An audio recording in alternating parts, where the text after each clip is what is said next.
మనుస్మృతి సనాతన ధర్మానికి ముఖ్యమైన ఈ గ్రంథం రచించబడిన శతాబ్దాల తర్వాత కూడా భిన్నమైన అభిప్రాయాలు సృష్టిస్తుంది. భారతదేశపు గ్రంథాలయాలలో 2000 సంవత్సరాలుగా ప్రజలను, పండితులను ఒకేసారి ఆశ్చర్యపరిచిన, విభజించిన ఒకే ఒక్క పుస్తకం.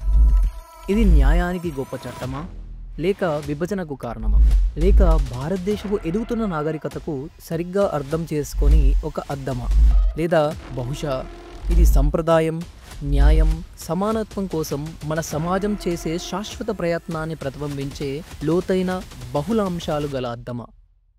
ఈరోజు మనుస్మృతి గురించి తెలుసుకుందాం. దాని చరిత్ర, దాని తత్వం, అందులోని శాస్త్రం మరియు సమానత్వం, న్యాయం కోసం మనం చేసే ప్రయత్నంలో దాని ప్రాముఖ్యతను చూద్దాం. ప్రతి అధ్యాయాన్ని, ప్రతి శ్లోకాన్ని విశ్లేషిస్తూ నిజమేంటో తెలుసుకుందాం.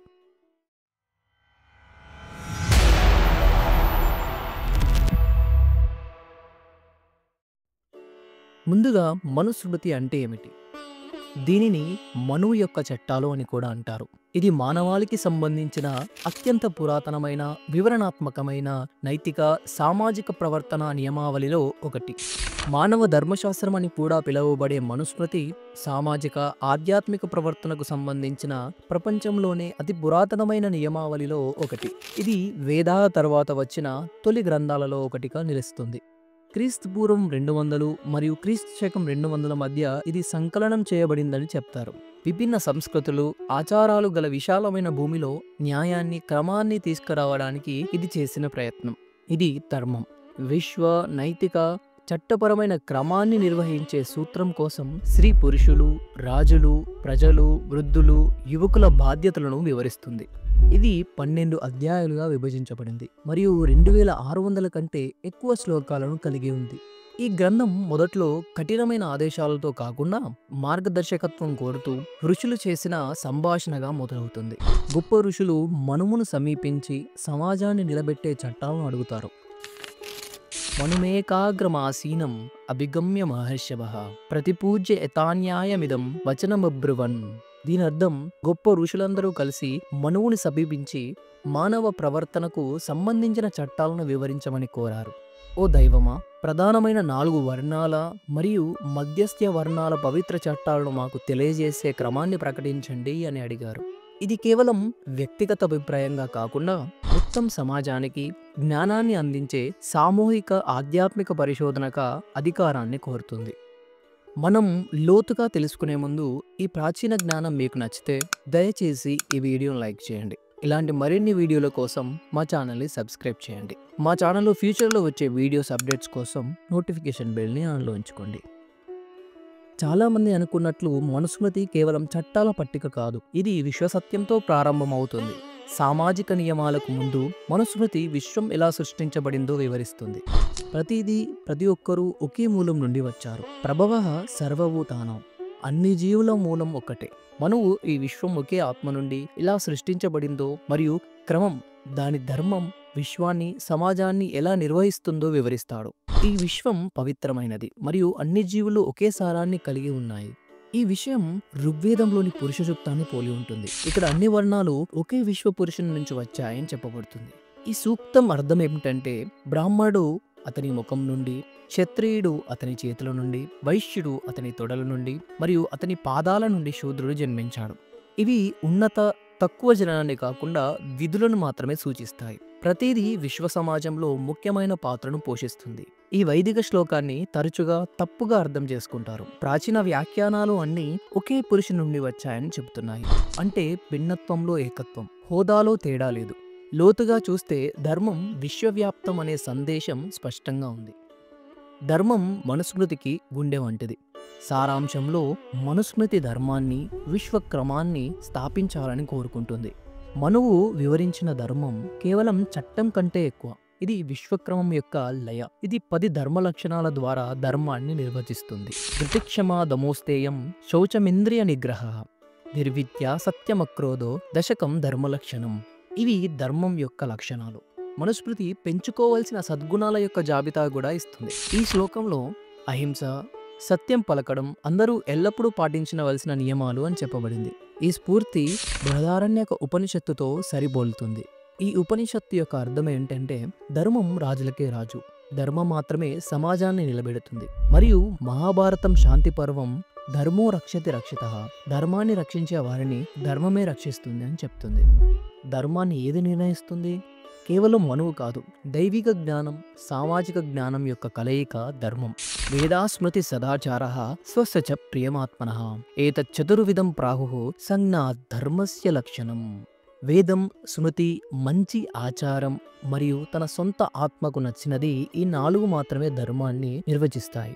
ధర్మం కేవలం చట్టం కాదు, ఇందులో శాస్త్రం, సంప్రదాయం, అంతరాత్మ కూడా ఉంటాయి.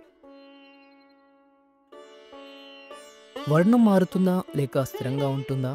మనుస్మృతిలోని ఏ అంశం కూడా దాని వర్ణ వివరణ కంటే ఎక్కువ చర్చించబడలేదు లేదా తప్పుగా అర్థం చేసుకోబడలేదు.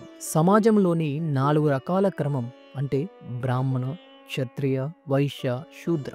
వర్ణం గురించి శాస్త్రపరమైన చర్చ చాలా పాతది మరియు చాలా తప్పుగా అర్థం చేసుకున్నారు. ఇది జననం ద్వారా స్థిరంగా ఉందా లేక ప్రవర్తన, లక్షణాల ద్వారా మారుతుందా? వర్ణం కులం వలె కాదు. మనుస్మృతి ప్రతి వర్ణం యొక్క విలువలను వివరిస్తుంది. బ్రాహ్మణులు సత్యం, నిగ్రహం, అధ్యయనం, దానం, ధ్యానం, పరిశుభ్రత, క్షమ, నిజాయితీ, జ్ఞానం, విశ్వాసం. ఇవి బ్రాహ్మణుల యొక్క సహజ విధులు. క్షత్రియులు రక్షణ, పాలన, ధైర్యం. వైశ్యులు వ్యవసాయం, వాణిజ్యం, గోరక్షణ. శూద్రులు సేవ, చేతి పని. ప్రతి వర్ణం సమాజం సజావుగా నడవడానికి రూపొందించబడింది. భగవద్గీత కూడా వైశ్య, శూద్ర బాధ్యతలను తక్కువగా కాదని ముఖ్యమైనవిగా వివరిస్తుంది. కానీ ఇది జననమా లేక గుణమా? ఇక్కడ మనుస్మృతి సామాజిక గుర్తింపుకు మూలంగా కర్మ అంటే పని వైపు మొగ్గు చూపుతుంది. శూద్రదేవ సదా బ్రాహ్మణ బ్రాహ్మణేపి భవేశూద్రః. ఈ శ్లోకం అర్థం ఏమిటంటే శూద్రుడు సద్గుణం ద్వారా బ్రాహ్మణుడు కావచ్చు, బ్రాహ్మణుడు ప్రవర్తన ద్వారా శూద్రుడు కావచ్చు. ఒకరు కర్మల ద్వారా బ్రాహ్మణుడు లేదా శూద్రుడు అవుతారు. జననం ద్వారా బ్రాహ్మణుడు, క్షత్రియుడు, వైశ్యుడు లేదా శూద్రుడు కాడు, కానీ వారి కర్మల ద్వారా అవుతారు. ఇది భగవద్గీతలో బలమైన ప్రతిధ్వనిని కనుగొంటుంది. చాతుర్వర్ణం మయా సృష్టం గుణకర్మ విభాగశః తస్య కర్తారమపి మాం విద్యా కర్తరమవ్యయం నమాం కర్మాణి లిప్యంతి నమే కర్మ ఫలే స్పృహ ఇది మాం యోభిజానాతి కర్మభిర్న సవద్యతే.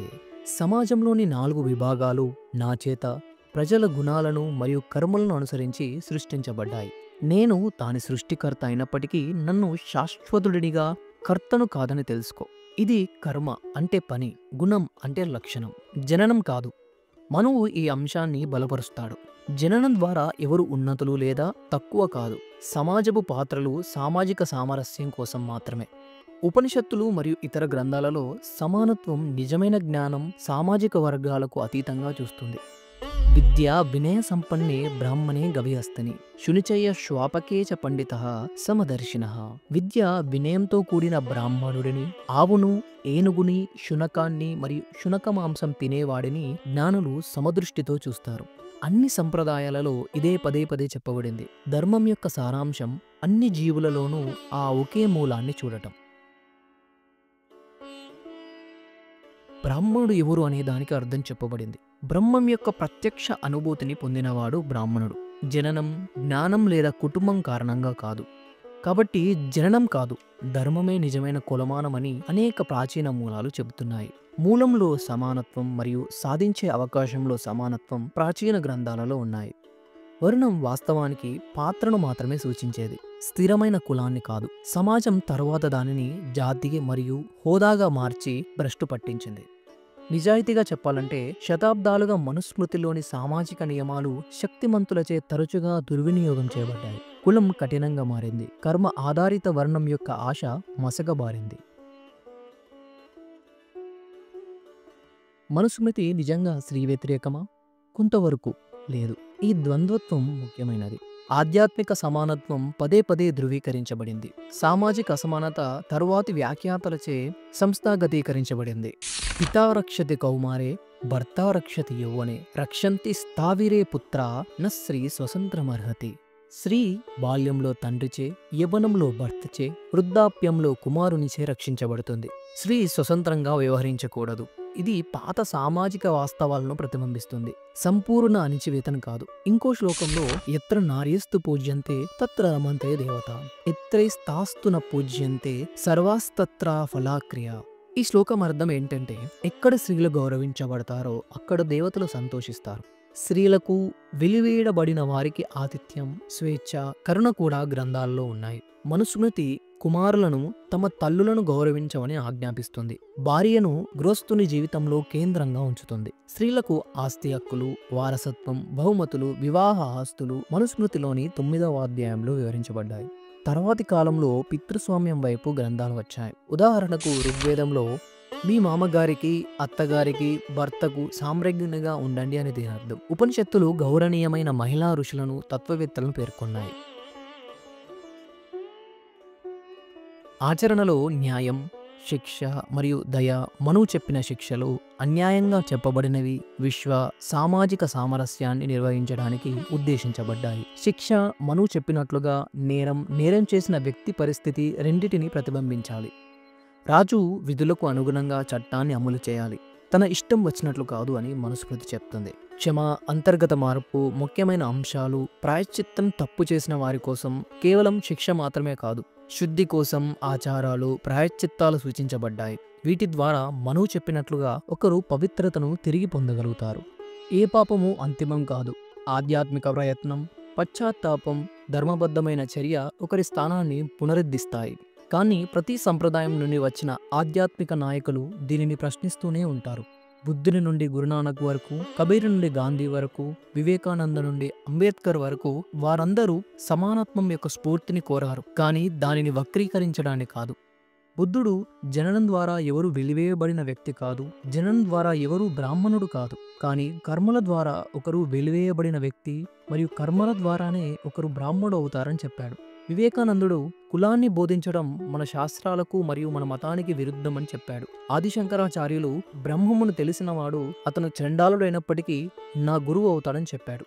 భారతదేశంలోని గ్రామాలు, నగరాలలో వివిధ నేపథ్యాల ప్రజలు ఆహారం, ఆరాధన, రోజువారీ ఆనందాలను పంచుకుంటారు. స్మృతి గ్రంథాలలో కూడా వెలివేయబడిన వారు జ్ఞానాన్ని, గౌరవాన్ని పొందినట్లు చాలా కథలున్నాయి. వాల్మీకి రామాయణం రచించిన గొప్ప కవి. అణగారిన కుటుంబంలో జన్మించి మహా ఋషి అయ్యాడు. వ్యాసుడు వేదాలను సంపాదకీయం చేసి మహాభారతాన్ని రాశాడు. ఆ మహాకవి బ్రాహ్మణేతర తల్లికి జన్మించినవాడు. చండాలుడు, శబరి ఇటువంటి ఎంతో మంది మహానుభావులు పూజారుల కంటే గొప్ప ధర్మాన్ని ప్రదర్శించిన కథలు చాలా ఉన్నాయి. మనుస్మృతి యొక్క లోతైన స్ఫూర్తి భారతదేశపు ఆధునిక రాజ్యాంగంతో సరిపోలుతుంది. ఆర్టికల్ 14 రాజ్యం ఏ వ్యక్తికి చట్టం ముందు సమానత్వాన్ని నిరాకరించకూడదు.